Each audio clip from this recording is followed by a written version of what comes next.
I posted a YouTube short every day for the past 30 days, and this is what happened. So I'm sure by now we all know what YouTube shorts are, whether you spend time in there or you have a channel that you're trying to grow and you're posting shorts, which, by the way, if you are trying to grow a channel and you're not posting shorts, then you're not trying, because shorts are the best way to get your channel in front of new eyes and new viewers. By far the easiest. You get thousands of views very easily on shorts that you don't get on long form videos. But as for the shorts that we posted for this past month, these are the stats right here. You got 29.6 thousand views, 65,000 basically impressions, 541 likes, and 31 subscribers. So for a channel of like 1,200 subs, that's not terrible. To 30,000 views, basically like 1,000 views a day, and 31 subs gained. Those are pretty good numbers. Those are respectable numbers. I think posting the shorts throughout this time, there were a lot that had some trends going on when they get more views, and then some that were a little bit forced for this kind of challenge to post one every day. But one of the bigger metrics that you can see that they added right here is the how many choose to view. You can see 45% viewed to 54% swiped away. I think that's a typical kind of ratio that I see. I see this all the time. It's usually just under 50% viewed.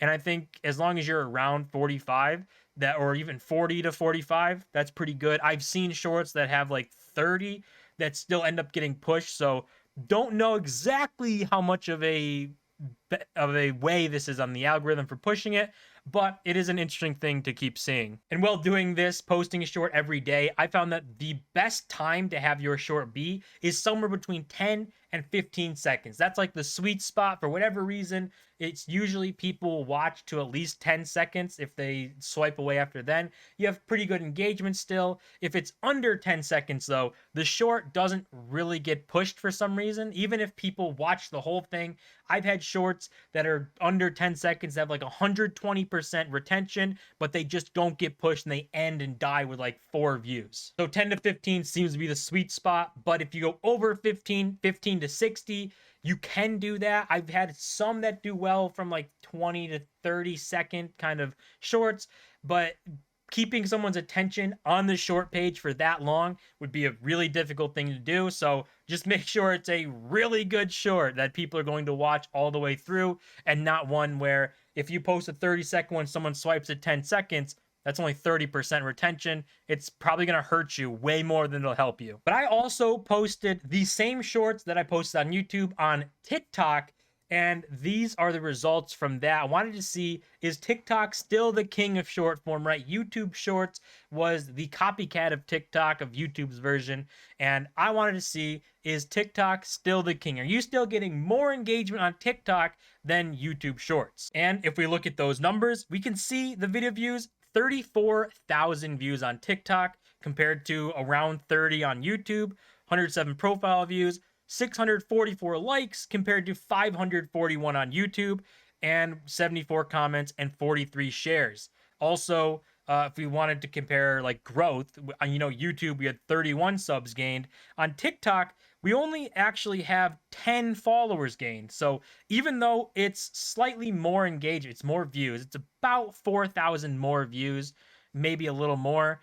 But even though there's more views, more likes, more comments, more engagement, it's not resulting in the same amount of growth. It's resulting in about a third of the growth, which is kind of weird, because I would have figured making a follow or getting someone to follow you on TikTok would be a lot easier than getting someone to sub to you on YouTube. But maybe that's the power of YouTube Shorts. It's like a growth hack where you can get a lot of subs because people watch your content, and it's, if you make a really good short, you're more likely to get someone to sub. Maybe they watch some long forms and you got a sub for life. That's going to be the best result, right?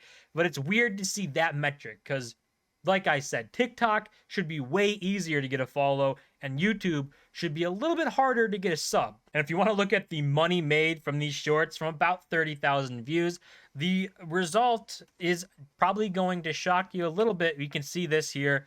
Right here, 29,561 views resulted in an RPM of 6 cents, which is actually a little bit higher than, kind of the average that I've been seeing.